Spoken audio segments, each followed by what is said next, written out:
Oh, sorry. Hold on. Draw screen below the cleansed site downward to hold the skin count. Can everyone see that? Okay. Over the side of the venipuncture. Yep. All right. So I'm pulling this, and like I keep preaching, make sure you verbalize, say everything. I'm selecting the site where I'm going to blah blah blah. I'm going to pull the skin taut. I'm grasping the needle between my thumb and forefinger. I'm going to insert at a 45-degree angle until I see the flash. Perfect. Then I will lower the angle of the needle down to approximately, whatever, 20 degrees parallel to the skin, whatever it says in there, and advance the catheter. Oh, I'm sorry. Position the needle point bevel up, parallel to the vein, but one is okay. Continue advancing the needle catheter until the vein is pierced. You have a flash. When flash of blood enters the flash chamber, decrease the angle between the skin and the needle angle. It's almost parallel to the skin. Advance further to secure catheter placement in the vein. Yep.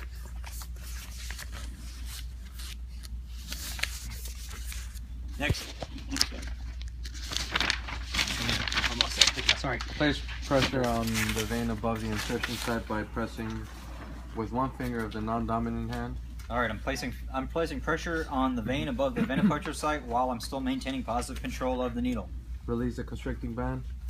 Releasing the constriction band. Remove the needle after advancing the plastic catheter into the vein. Needle away. The evaluator will say administratively gain control of the needle and place it in a sharps container. Alright.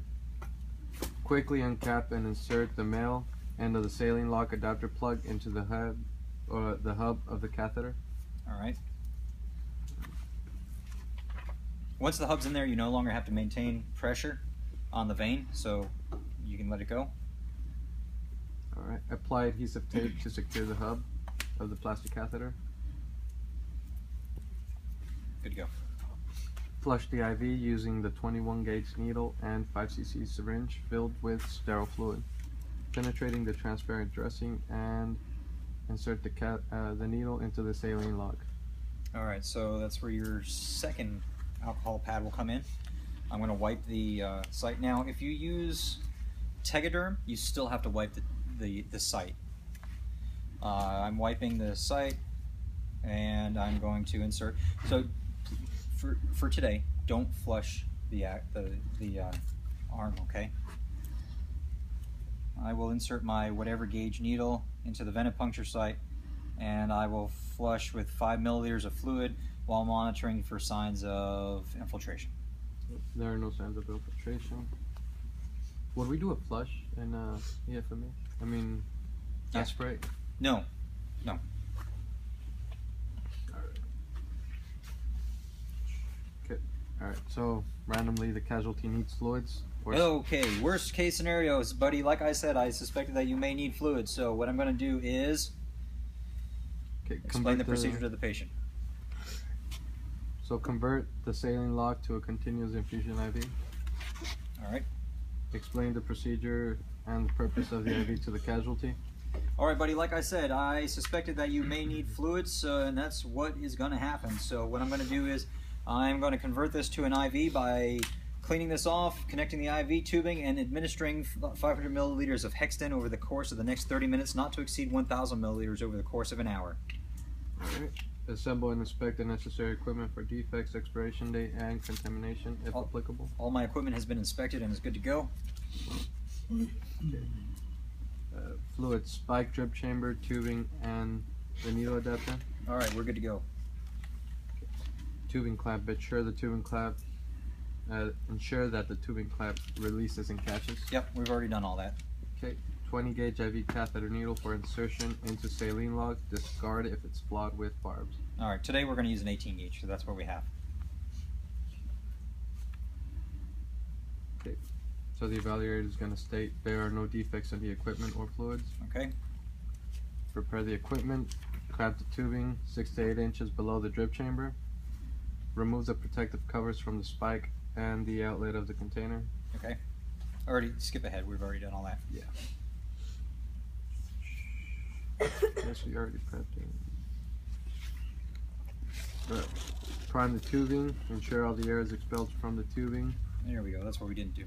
All right. So this bag will be held up, or you'll hold it in your teeth, or you'll clip it to your vest, whatever. Open up the clamp and allow all the air to run out of the tubing. I am priming the tubing by removing all air. Clean the rubber diaphragm of the saline lock with the antiseptic wipe. Okay. Remove protective cover without contaminating the needle of the 20 gauge IV, and insert a bevel up into the rubber diaphragm of the saline lock. Alright, I am inserting bevel up into the rubber diaphragm of the saline lock, advancing the catheter, placing pressure on the vein above the insertion site. Quickly uncap and insert the male end of the needle adapter into the hub of the catheter. I am now inserting the male end of the hub needle, the IV tubing into the male hub of the adapter. Alright, set the roller clamp on the IV tubing and observe the site and ensure the normal flow is occurring.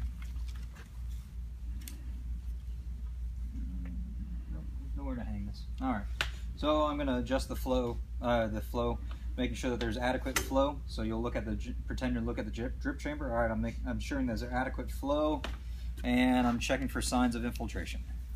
Okay. Well, you have normal flow. Note, if the IV is not patent, do not continue with the conversion. Remove the saline lock. Go ahead, and skip ahead. secure the site. I am securing the site using a piece of adhesive tape. Apply a 2x2 inch. Oh, yeah. Alright, so when you do this, you will apply, well actually you'll use 4 pieces of tape. You'll have one for the hub, you'll have one for the actual IV, you'll have one for the tubing, because you will tape the tubing, you'll wrap it around the thumb at least once, and then you'll tape it on the tubing. So that way you have both tubes. And then you will tape your window.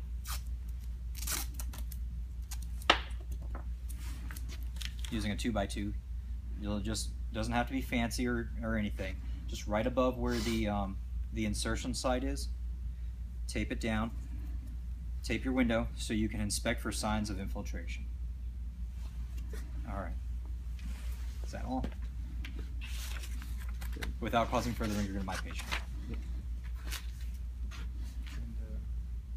The tape, what is it called? The tag? What is it? Oh, Tegaderm? So if you receive one of these kits, you'll have a nice big piece of Tegaderm. You can put it on at any time. You can place it over the hub when you initiate your saline lock. You can start your IV and place it over the top of the IV. You still have to scrub it if you put it down anytime you're going to inject through it. And you still have to place your tape, your window on top of that. So up to you whether you want to use it or not, if it's available. You're not doing a procedure here in the hospital. You're putting an IV in for EFMB. It's different. Anything else? You mentioned everything. Do not administer more than 1,000 milliliters of Hexane. This is equivalent to 6 liters of lactated Ringrose. Recheck the site for infiltration and Beverly State. They're looking for signs of infiltration, and the evaluator is going to say there are no signs of infiltration. Awesome. It's like I've done